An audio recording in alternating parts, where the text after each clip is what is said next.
Hello and welcome back, my incredible AP Insight family. Abby Phillip here. The fallout is intensifying over the revelations surrounding the Jeffrey Epstein documents that never made it into the public eye.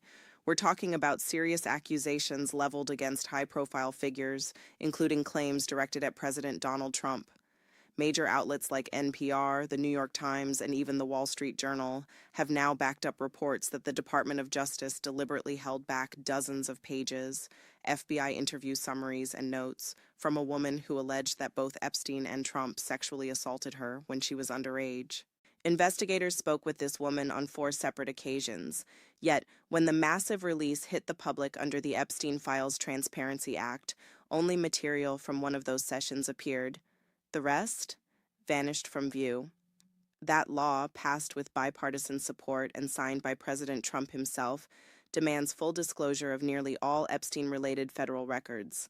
It specifically bans withholding anything just to shield powerful people from embarrassment or political damage. So why the gaps? The DOJ put out a statement saying they're looking into it. They claim that if anything was misclassified during the review and should have been released per the statute, they'll make it public right away. Sounds reasonable on paper, but let's ask the hard questions. How do pages tied to such explosive claims simply disappear from a database that's supposed to be transparent? And why do the missing sections align precisely with interviews that touch on allegations against the sitting president?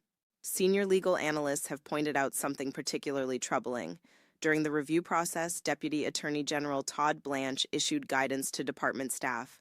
He directed them to flag specific categories of documents carefully, including the exact kind of FBI memos that memorialize witness interviews. These are the FD 302 forms or similar records, the same format that's now conspicuously absent where it concerns this accuser's statements about Trump. Coincidence? Or something more deliberate? President Trump has repeatedly and firmly rejected any involvement in wrongdoing linked to Epstein. He maintains the released materials clear his name entirely. But with chunks of the record missing, those denials face fresh scrutiny. Why not release everything and let the facts speak? What possible justification exists for omitting records that the law requires to be out there? Shifting focus to the other side of the aisle, former President Bill Clinton and former Secretary of State Hillary Clinton are now in the spotlight for a different reason. They're set to appear before the House Oversight Committee in a closed-door investigation into Epstein's network. Hillary Clinton went in for her deposition this morning, with Bill Clinton scheduled for tomorrow. This comes after prolonged negotiations, subpoenas issued last summer, and threats of contempt charges if they refuse to cooperate. Bill Clinton's connections to Epstein are well documented in the released files. Multiple flights on the private jet in the early 2000s, photographs, social ties that raised eyebrows. Those elements sit at the heart of why the Republican-led committee wants answers. Hillary Clinton, by contrast, has consistently stated she had no direct contact with Epstein himself. She says she met Ghislaine Maxwell only a few times and never traveled on the plane or engaged in any meaningful way. No credible evidence has surfaced linking her to any misconduct related to Epstein. Her name does pop up hundreds of times in the files, but mostly because Epstein saved and forwarded news clippings about the 2016 election to acquaintances.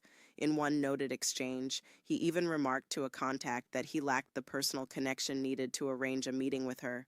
The association appears distant at best, tangential clippings, nothing more. Yet here we are, Hillary Clinton, summoned to testify behind closed doors today, while serious questions swirl around the DOJ's handling of files that implicate the current president. Doesn't this raise glaring issues of selective scrutiny? If the goal is genuine accountability for Epstein's crimes, why zero in on someone with such minimal ties while documents potentially damaging to Trump remain hidden? Critics call the whole congressional effort a transparent political maneuver. One dump of files weeks ago seemed laser-focused on Bill Clinton, almost as if designed to redirect attention. Now, with the Clintons under oath, the spotlight shifts again. But ask yourself, if we're demanding answers from former leaders with loose associations, why hasn't the same pressure been applied to President Trump? He appears in photographs from the era, spoke publicly about knowing Epstein socially. Why no parallel demand for him to sit under oath before Congress? The Oversight Committee chair has faced these questions directly. Responses often circle back to on-the-record statements Trump has made, but not sworn testimony. That's a distinction worth pressing. And then there's the broader pattern. When the committee sought depositions from other figures, like Leslie Wexner, key Republicans sent lawyers instead of showing up themselves. Yet for the Clinton sessions in Chappaqua, the emphasis is on in-person appearances. Why the inconsistency?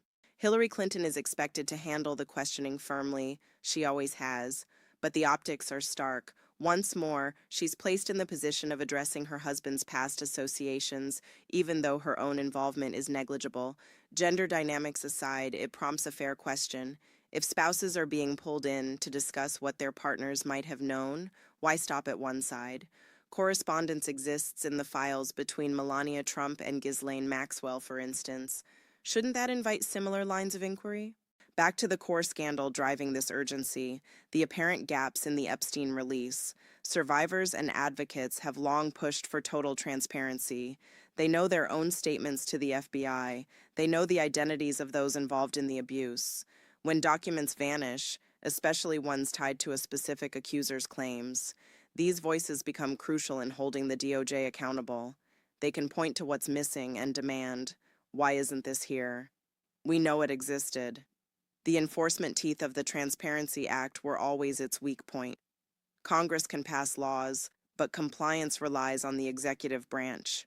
A subpoena from the Oversight Committee to the DOJ last summer remains unfulfilled in key ways. If the department drags its feet on a statute the president signed, what chance does a congressional probe have without aggressive follow-through?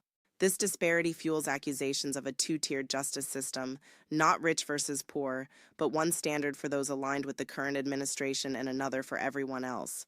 Look at how other figures in Epstein's orbit have faced scrutiny or escaped it entirely. The pattern suggests protection for some, pursuit of others. Inside the White House, sources indicate growing irritation over how this has been managed. The president has privately expressed disappointment with Attorney General Pam Bondi's oversight of the process. Efforts to steer things in a protective direction seem only to have amplified the backlash. The timing of these revelations, hitting right around major presidential addresses, has drowned out other messages and kept the story alive. Politically, it's damaging. The Epstein shadow refuses to fade. The president has urged it to end for months, but revelations keep surfacing. No sense of imminent legal jeopardy has emerged from White House discussions, but the reputational hit is undeniable. Why the desperation to close the book? If nothing incriminating exists, full release should settle it once and for all. Survivors deserve better than selective transparency. The public deserves the complete record, no omissions, no excuses. Until every page required by law hits the database, questions will persist. What's being hidden, and for whom? The pressure won't ease until answers come, not statements, not reviews, but actual disclosure.